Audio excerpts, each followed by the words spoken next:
But today the weather forecasters just can't say for sure where and when it will rain. So Petter decides to play safe and heads for the start of stage 1 on soft intermediate tyres. 6 right bus, 120. The changeable weather causes chaos. Many drivers are caught on the wrong tyres.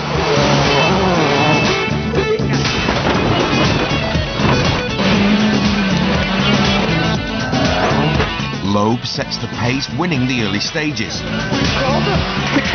After his big crash, Petter is rebuilding his confidence, but climbs to third place by mid-morning. Well done anyway. I took it very, very carefully. I didn't want to take any risk at all. I need to come back in the rhythm again after what happened yesterday.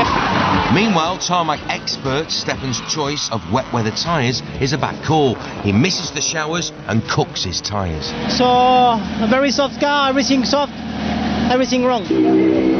After 4 stages, back at service, Stefan can change his tyres and his suspension settings to suit the drier than expected weather. At the head of the field, Loeb gets a dry run. With the cars running 2 minutes apart, by the time Stefan comes through, it's been raining again. A morning of wet tyres in the dry and an afternoon of slicks in the wet leaves Subaru's tarmac man down in 10th place at the end of leg 1. In contrast, gravel man Petter, in his hastily rebuilt car, has got his confidence back and is in 5th place.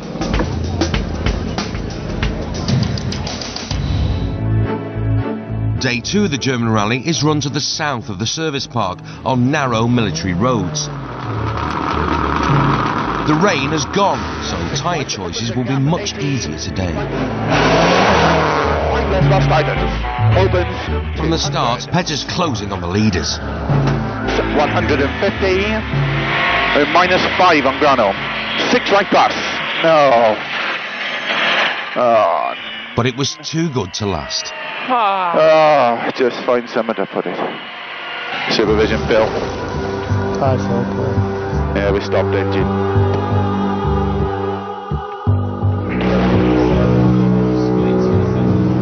It looks like an engine failure, but we never say that until we actually inspect the engine and find out what's gone wrong. But it sounds terminal.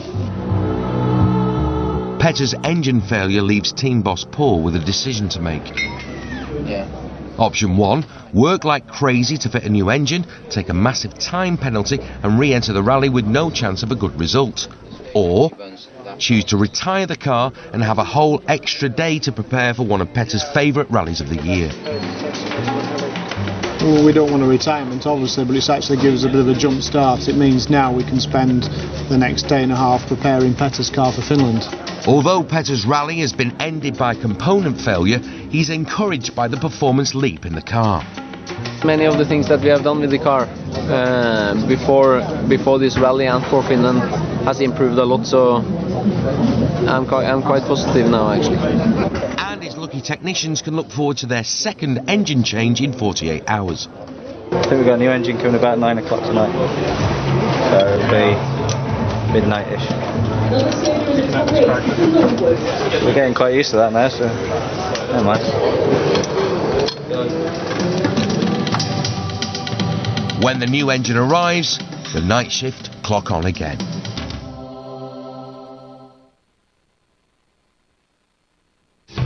The last leg of Rally Germany is deliberately short to allow the teams time to pack up and get on the road to Finland. As the cars leave the service park for the last time, the drivers are just 68 competitive kilometres from the finish. After a better second day, Stefan Sarrazin is now 8th. He's just 4 stages left to impress the boss. But Paul just wants him to bring the car back in one piece. Go for the boat. You got an hour's. Meanwhile, Ken Rees is starting his own race against the clock. We're starting this pack up now for the next few hours, but also the rally is ongoing, so we have to carry on looking after the cars as well and monitoring all that. So it's quite a busy time overall. Ken now has the entire 60-person team under his command. They've just 4 hours to pack up the entire circus. Workshops, catering units, spare parts and, of course, the cars themselves into the 7 waiting trucks. By exactly 1:30 this afternoon, they must start the 2,000-kilometre drive to Finland. With the rally teams focused on the pack-up, it's hard to believe there's a rally going on. Only Ken is left to keep an eye on Stefan, 40 kilometres to the south. He's pushing hard to get 7th place.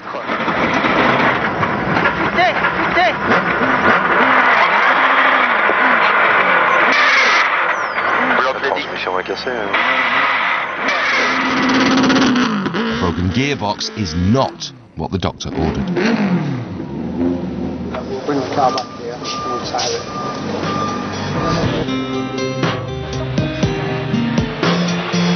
Loeb wins Rally Germany, making it 5 wins here out of 5. So there's a big hole in the side of the gearbox casing, we'll know. There's no champagne for Subaru. You don't know if the wheels are still spinning. And Stefan tries to explain. I did a mistake. I went straight on the mud corners and I lost my rally, so it's bad. It will be Stefan's last drive for the team. His contract will not be renewed.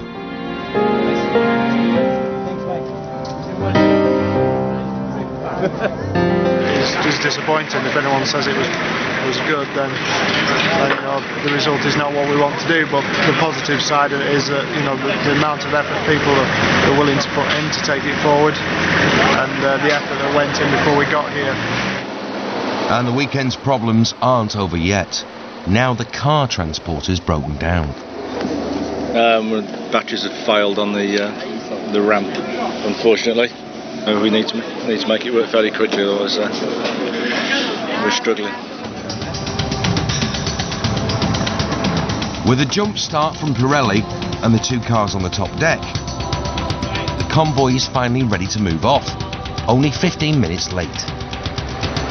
The Subaru team will be glad to see the back of Germany, but to have any chance of a good result in Finland, they must get the cars and 85 tons of spares and equipment to Rostock, the ferry port, in just 12 hours. It's the first leg of a 2,000-kilometre endurance race. No speeding, no room for a single wrong turn, and there's only one ferry to Finland tomorrow, and they've got to be on it. Zijn voor op het doek.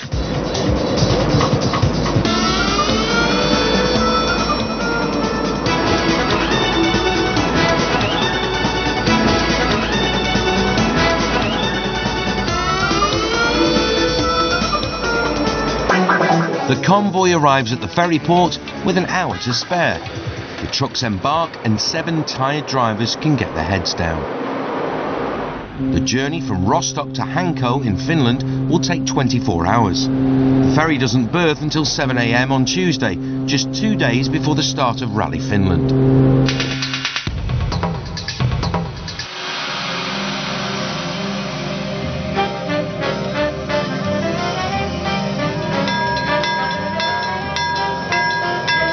The rally has been held in the forest around the town of Jyväskylä in southern Finland for over 50 years. Tarmac rallies, like Germany, are high-speed events because of the smoother surface. But surprisingly, the hard-packed gravel trails and long straights of Finland are even faster. It's so fast that the locals call it the Finnish Grand Prix. Every year, thousands of spectators head into the forest to get close to the action. Keeping them safe from the hurtling rally cars is a priority for the organisers. Seppo Harjan was once a flying Finn as co-driver for Tommi Mäkinen. He won the Finnish rally an amazing 8 times. So he knows every metre of every stage like the back of his hand. Now he uses his experience to police the 22 stages that make up the rally. The car will pass this place here, about 160 kph. And if anything goes wrong here, it's not going to stop in the first stone or tree. The trouble is, fans do get over-enthusiastic. Seeing the cars passing, they want to see them close, a little bit close, so we have to push them back. Seppo drives every metre of the 350 kilometres to make sure that there'll be enough marshals on dangerous bends and jumps. Apart from them, all that keeps the spectators from the road is a thin strip of plastic tape.